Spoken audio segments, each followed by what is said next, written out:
So hi everybody, Mary Marino here, talking about change. But today we're going to talk about identity theft.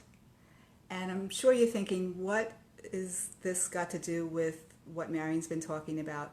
But I'm going to tell you. And if you've had your identity stolen, that's obviously a huge change and a topic for another day. But today we're going to talk about in a little different way. So let me tell you what happened to me early this week. So I ran into a former colleague of mine who I hadn't seen for a while. And it was great to see her, and after the usual niceties, she shared with me that her father had just passed away and that she was feeling, pretty low and pretty sad and confused. And she said, I'm an only child and I feel so alone now.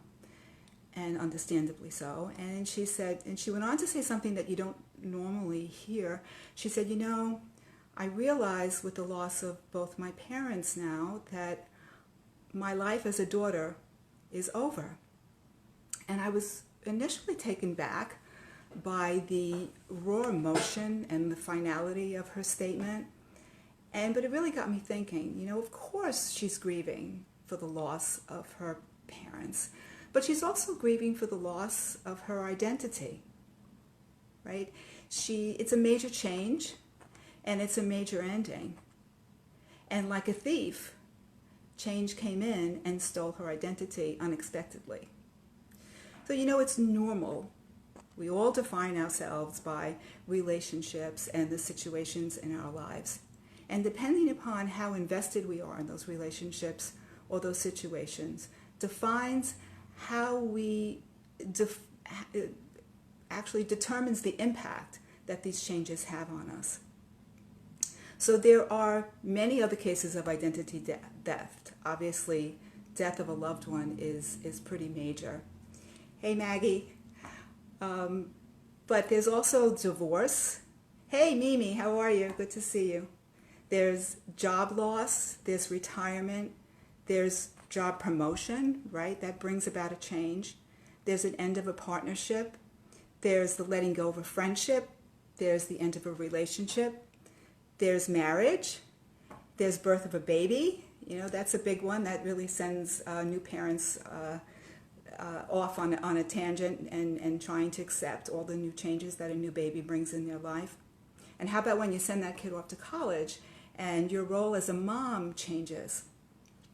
That's huge, and sometimes it's really unexpected. There's really a cute movie on Netflix, if you haven't seen it. It's called Otherhood, with Felicity Huffman and Angela Bassett and Patricia Arquette.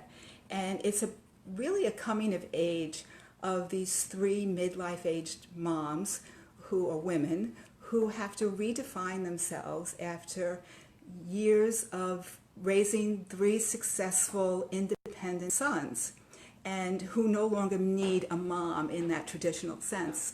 So it's cute, it's funny, it's poignant, it's really heartfelt. If you haven't seen it, it's on Netflix, so check it out. But the point is that there are many changes, and some of them are out of our control, and some of them we initiate, but it really doesn't matter. Change is a kind of death. It is an ending of the way things were. So Steve Jobs said it really well, and I'm going to read the quote because I don't want to screw it up. He said, "Death is very likely the best single invention of life. It is life's change agent." So perhaps he was speaking of his own impending death, but he could also have been speaking about all the endings that happen in our lives. So two things. One, there has to be an ending before there can be a beginning.